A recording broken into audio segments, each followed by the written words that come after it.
Hi friends, ഇന്ന് Onam special sweet ബോളിയുടെ recipe ആയിട്ടാണ് ഞാൻ വന്നിട്ടുള്ളത്. ഈ സ്വീറ്റ് ബോളിയുടെയും പായസത്തിൻ്റെയും കോംബോ ഉണ്ടല്ലോ, അടിപൊളിയാണ്.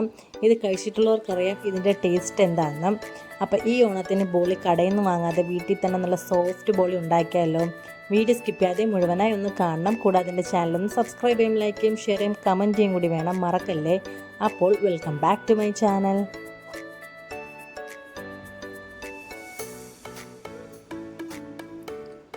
ഇതിനായി ഞാൻ എടുത്തേക്കുന്നത് 1.5 കപ്പ് കടലപ്പരിപ്പാണ്. ഇത് 3 തവണ നന്നായി കഴുകി വെച്ചേക്കുന്നതാണ്. ഇതൊരു കുക്കറിലേക്ക് ഇട്ട് കൊടുക്കാം. ബോളിയുടെ മെയിൻ ഇൻഗ്രീഡിയൻറ്റ് കടലപ്പരിപ്പാണ്. ഇതിലേക്ക് 1/2 ടീസ്പൂൺ മഞ്ഞൾപ്പൊടിയും ആവശ്യത്തിന് ഉപ്പും കൂടി ഇട്ട് കൊടുക്കാം. ഇനി കടലപ്പരിപ്പ് വേകാൻ ആവശ്യമായ വെള്ളവും കൂടി ഒഴിച്ചു കൊടുക്കാം. ഒരു 8 വിസിൽ വരുന്നത് വരെ കടലപ്പരിപ്പ് വേവിച്ചെടുക്കാം. ഇനി ഒരു മിക്സിയിലേക്ക് 1 കപ്പ് പഞ്ചസാര ഇട്ട് കൊടുക്കാം. ഇതിലേക്ക് 4 ഏലക്ക കൂടി ഇട്ട് കൊടുത്ത് നന്നായി ഒന്ന് പൊടിച്ച് മാറ്റി വയ്ക്കാം. ഇനി ബോളിക്ക് ആവശ്യമായ മാവ് തയ്യാറാക്കി എടുക്കാം. ഇതിനായി 2 കപ്പ് മൈദ മാവാണ് ഞാൻ എടുത്തേക്കുന്നത്. 1/2 ടീസ്പൂൺ മഞ്ഞൾപ്പൊടി ഇട്ട് കൊടുക്കാം. ആവശ്യത്തിന് ഉപ്പും കൂടി ചേർത്ത് കൊടുക്കാം. നേരത്തെ പൊടിച്ച് മാറ്റി വെച്ചേക്കുന്ന പഞ്ചസാരയിൽ നിന്ന് 3 ടീസ്പൂൺ ചേർത്ത് കൊടുക്കാം. 1 ടീസ്പൂൺ നെയ്യും കൂടി ചേർക്കാം. ഇനി നന്നായിട്ടൊന്ന് മിക്സ് ചെയ്തെടുക്കാം. ബോളിയുടെ ഒരു മഞ്ഞ കളറിന് വേണ്ടിയിട്ടാണ് മഞ്ഞൾപ്പൊടി ചേർക്കുന്നത്. നിങ്ങൾക്ക് വേണമെങ്കിൽ ഏതെങ്കിലും ഫുഡ് കളർ ചേർക്കാം, പക്ഷേ കുറച്ചും കൂടെ ഹെൽത്തി മഞ്ഞൾപ്പൊടിയാണ്. ഇനി ഇതിലേക്ക് കുറേശ്ശെ വെള്ളം ഒഴിച്ച് നന്നായി ഒന്ന് കുഴച്ചെടുക്കാം. ഏകദേശം 1/4 കപ്പ് വെള്ളം എനിക്ക് ആവശ്യമായിട്ട് വന്നിട്ടുണ്ട് ഇത് കുഴച്ചെടുക്കാൻ.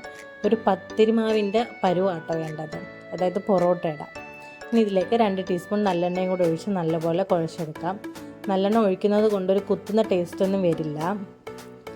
മാവ് നമുക്ക് അരമണിക്കൂറൊന്ന് റെസ്റ്റ് ചെയ്യാൻ വെക്കാം. വേഗം വെച്ച കടലപ്പരിപ്പ് വെന്ത് കിട്ടിയിട്ടുണ്ട്.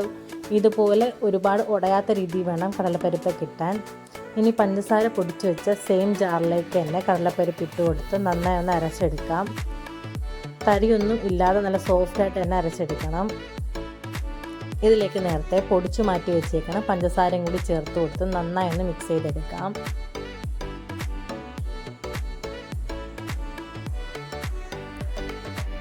പഞ്ചസാര നന്നായി മിക്സ് ചെയ്തതിന് ശേഷം ഇത് നമുക്ക് ഗ്യാസിൽ വെച്ച് ജസ്റ്റ് ഒന്ന് ഡ്രൈ ആക്കി എടുക്കാം. പഞ്ചസാര പൊടി ചേർത്തത് കൊണ്ട് കടലപ്പരിപ്പ് വെള്ളത്തിൻ്റെ ഒരു അംശം കാണും. അത് നന്നായിട്ടൊന്ന് ഡ്രൈ ആക്കി എടുക്കണം. ചൂടാറിയ കടലപ്പരിപ്പിൻ്റെ മിക്സ് നമുക്കൊന്ന് ഉരുട്ടിയെടുക്കാം. കയ്യിൽ ഒട്ടിപ്പിടിക്കുന്നുണ്ട്. നെയ്യോ ഓയിലോ എന്തെങ്കിലും ജസ്റ്റ് ഒന്ന് തടവിന് ശേഷം ഉരുട്ടിയെടുക്കാം. ഇതുപോലെ എല്ലാ ഉരുളകളും ഉരുട്ടിയെടുക്കാം. ഇനി നമുക്ക് ബോളിക്ക് ആവശ്യമായ മാവ് ഒന്ന് ഉരുട്ടിയെടുക്കാം. ഒരു നെല്ലിക്ക വലിപ്പമല്ല, 2 നെല്ലിക്ക വലിപ്പത്തിലുള്ള മാവാണ് ഞാൻ എടുത്തേക്കുന്നത്. ഇതിന് കൈകൊണ്ട് തന്നെ നന്നായിട്ടൊന്ന് പ്രസ് ചെയ്ത് വലുതാക്കാം. ഇതിനകത്തൊരു ഫില്ലിങ് പോലെയാണ് കടലപ്പരിപ്പിൻ്റെ മിക്സ് വെച്ച് കൊടുക്കാം. ഇനി ഇതിലേക്ക് കടലപ്പരിപ്പിൻ്റെ മിക്സ് വെച്ച് കൊടുക്കാം. ഇത് ജസ്റ്റ് ഒന്ന് കവർ ചെയ്യാൻ വേണ്ടി മാത്രം മതിയാകും മൈദ. എക്സ്ട്രാ മൈദ നമുക്ക് ഇതിൽ നിന്ന് എടുത്തു മാറ്റാം.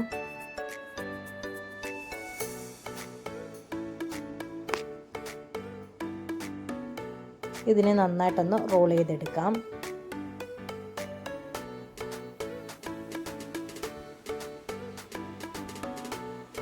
ഇതുപോലെ എല്ലാ മാവും ഒന്ന് ഉരുട്ടിയെടുക്കാം.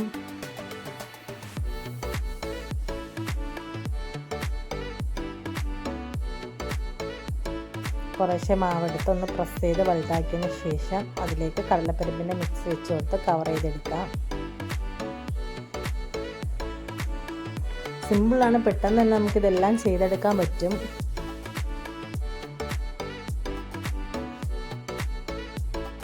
എക്സ്ട്രാ വരുന്ന മാവ് നമുക്ക് മാറ്റാം. ഇനി നന്നായിട്ടൊന്ന് ഉരുട്ടിയെടുക്കാം. മാവ് കയ്യിൽ നല്ലപോലെ പെട്ടെന്ന് ഒട്ടിപ്പിടിക്കുന്നുണ്ട്. ഓയിലോ നെയ്യോ എപ്പോഴും കയ്യിൽ നന്നായിട്ട് തടകിയിരിക്കണം. ഇനി നമുക്കിതൊന്ന് പരത്തിയെടുക്കാം. പരത്താനായിട്ട് നമ്മൾ എടുക്കുന്നത് അരിപ്പൊടിയാണ്. പരത്താൻ വളരെ സിമ്പിളാണ്, പെട്ടെന്ന് തന്നെ പരത്തിയെടുക്കാൻ പറ്റും. പക്ഷേ ഒരുപാട് പ്രസ് ചെയ്ത് പരത്തരുത്, കാരണം പെട്ടെന്ന് പൊട്ടിപ്പോകും. പതുക്കെ ഒന്ന് പരത്തി കൊടുത്താൽ മതിയാകും. പെട്ടെന്ന് തന്നെ പരത്തിയെടുക്കാൻ പറ്റും, ഒരു പാടുമില്ല. പക്ഷെ ശ്രദ്ധിക്കണം പൊട്ടിപ്പോകാതെയൊക്കെ. അത്രയ്ക്ക് സോഫ്റ്റ് ആട്ടോ ഈ ഒരു മാവ്. പരത്തി എടുത്ത ഉടൻ തന്നെ ഇത് നമുക്ക് ചുട്ടെടുക്കണം. മറ്റൊരു പ്ലേറ്റിലേക്ക് മാറ്റി വെക്കാനൊന്നും പാടില്ല. അതായത് ഒരു സൈഡൊന്നായി വരുമ്പോഴത്തേക്ക് നമുക്കൊന്ന് മറിച്ചിട്ട് കൊടുക്കാം. ഇനി ഇതിൻ്റെ മുകളിലേക്ക് കുറച്ചധികം നെയ്യ് തന്നെ നമുക്ക് തേച്ച് കൊടുക്കാം. എന്നിട്ട് വീണ്ടും ഒന്ന് തിരിച്ചിട്ട് കൊടുത്ത് വീണ്ടും മറ്റേ സൈഡ് കുറച്ച് നെയ്യ് തേച്ച് കൊടുക്കാം. സൈഡൊക്കെ ജസ്റ്റ് ഒന്ന് പോയിട്ടുണ്ട് കേട്ടോ. നന്നായിട്ടൊന്ന് പൊങ്ങിയൊക്കെ വരും. നല്ല സോഫ്റ്റ് ആൻഡ് ടേസ്റ്റി ആയിട്ടുള്ള ബോൾ റെഡി ആയിട്ടുണ്ട്. ഒരു രക്ഷയില്ല കേട്ടോ ഇതിൻ്റെ ടേസ്റ്റ്, വെറുതെ പറയുന്നല്ല. തീർച്ചയായും നിങ്ങൾ ഈ ഓണത്തിന് നിന്ന് ട്രൈ ചെയ്ത് നോക്കണം. നിങ്ങളെ വിലയേറിയ ഫീഡ്ബാക്ക് എനിക്ക് കമൻറ്റായിട്ട് അയക്കണം. മറക്കാതെ എൻ്റെ ചാനലൊന്ന് സബ്സ്ക്രൈബ് ചെയ്യും, ലൈക്ക് ചെയ്യും, ഷെയർ ചെയ്യും, കമൻറ്റ് ചെയ്യും കൂടി വേണം. അപ്പോൾ അടുത്തൊരു വീഡിയോ ആയിട്ട് വരുന്നത് വരെ ടാറ്റാ ബൈ.